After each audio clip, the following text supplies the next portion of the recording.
Halo, berjumpa lagi dengan saya Dewa Madida Andika.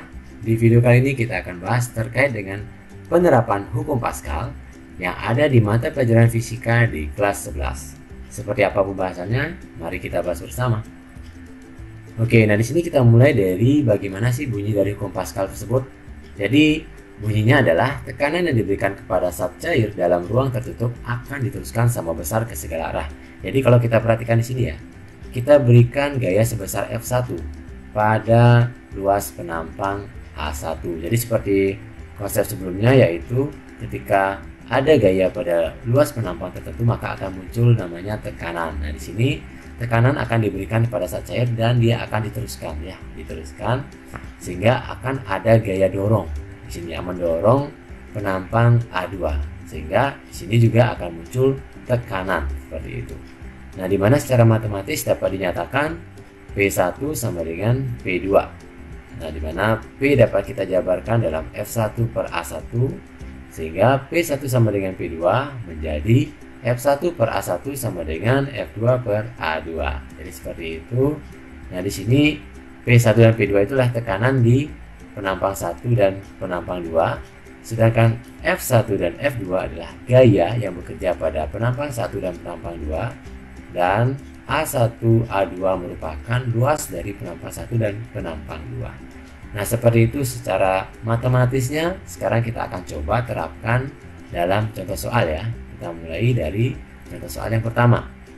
Nah, di sini kita lihat sebuah mesin hidrolik, di mana seperti kita ketahui bersama bahwa mesin hidrolik merupakan salah satu aplikasi dari hukum Pascal. Nah, di sini mesin hidrolik digunakan untuk mengangkat mobil, di mana udara bertekanan tinggi digunakan untuk menekan piston kecil yang jari-jarinya 5 cm. Jadi ini piston kecil ya. Nah, kemudian tekanan yang diterima akan diteruskan oleh cairan di dalam sistem tertutup ke piston besar. Nah, ini piston besarnya dengan jari-jari 15 cm. Yang ditanyakan di sini adalah berapa besar gaya yang harus diberikan oleh udara bertekanan tinggi untuk mengangkat mobil yang memiliki berat sebesar 13.300 Newton. Oke. Nah, di sini kita langsung gunakan saja persamaan dari hukum Pascal, yaitu P1 sama dengan P2, atau langsung kita jabarkan saja F1 per A1 sama dengan F2 per A2. Nah, kemudian di sini yang ditanyakan itu adalah berapa besar gaya yang harus diberikan. Berarti di sini kita nyatakan dalam F1. Sehingga A1 ini kita pindahkan ke ruas kanan. Jadi secara praktisnya ya, kita pindahkan ke ruas kanan sehingga dia menjadi sebuah perkalian. Ya, seperti ini. Jadi A1-nya pindah ke sini ya. Nah, tapi secara konsep matematis, nah di sini kedua ruas kita sama-sama kalikan dengan A1 sehingga A1-nya akan muncul di sini. Seperti itu. Kemudian kita lanjutkan lagi. Di sini untuk luas penampang, kalau kita perhatikan bentuknya adalah lingkaran, sehingga kita gunakan luas lingkaran yaitu pi dikali r kuadrat. Nah, dimana tinggal kita masukkan untuk A1 berarti pi dikali r1 kuadrat, untuk A2 berarti pi dikali r2 kuadrat.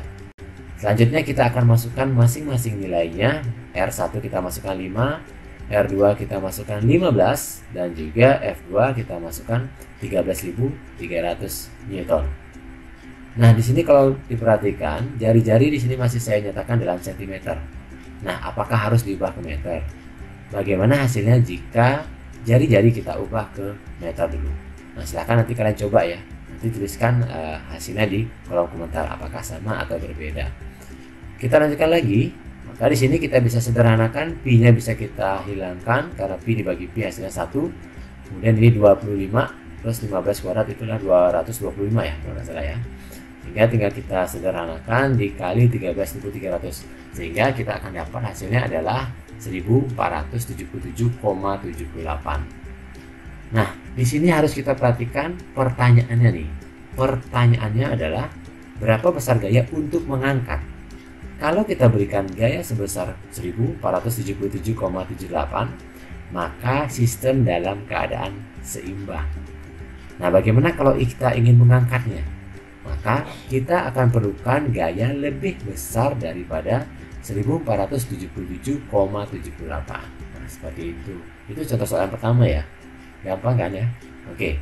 Nah, sekarang kita akan coba lanjutkan soal yang kedua. Nah, sebenarnya soal yang kedua ini juga sama sih caranya. Konsepnya juga mirip, cuman yang diketahui itu adalah perbandingan diameternya, di mana diameter penampang penghisap memiliki perbandingan 1:10. Ya jelas ya, yang satu itu yang kecil, yang 10 itu yang besar. Nah, di mana gaya pada penghisap kecil adalah 20 Newton. Berapakah beban yang dapat diangkut? Jadi caranya mirip dengan yang tadi, kita gunakan persamaan P1 sama dengan P2, lalu kita jabarkan F1 per A1 sama dengan F2 per A2. Nah, di sini sebenarnya untuk menentukan F1, F2, A1 dan A2 itu bebas saja sih ya.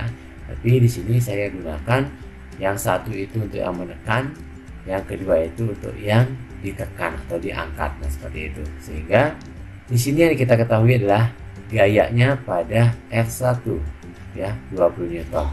Sehingga kita akan mencari F2, berarti kita pindahkan A2-nya. Jadi secara praktis kita pindahkan A2-nya ke ruas kiri, sehingga munculnya di sini. Atau secara konsep matematikanya, kedua ruas kita kalikan dengan A2, sehingga persamaannya menjadi F1 dikali A2 per A1 sama dengan F2. Nah, di sini sebenarnya kalian boleh saja pindahkan F2-nya ke ruas kiri, F1 A2 per A1 kalian pindahkan ke ruas kanan. Jadi silahkan ya, biar kalian tidak bingung. Jadi silahkan kalian pilih cara yang paling gampang dan cara yang tidak membuat kalian kesulitan atau kebingungan, seperti itu.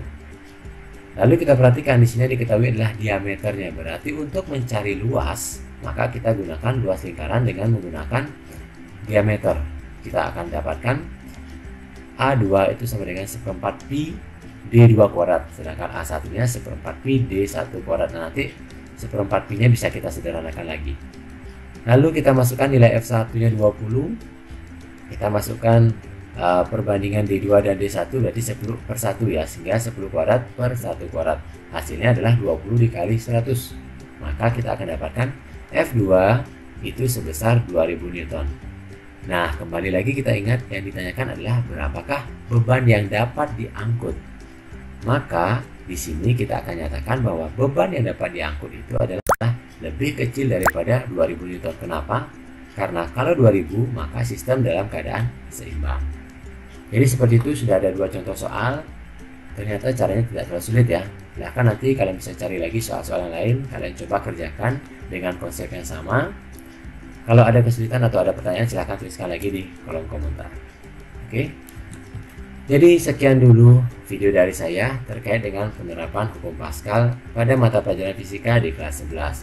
Semoga apa yang kita bahas tadi bisa berguna bagi kita semua, dan tetap semangat belajar, jaga protokol kesehatan, dan sampai jumpa di video berikutnya. Salam.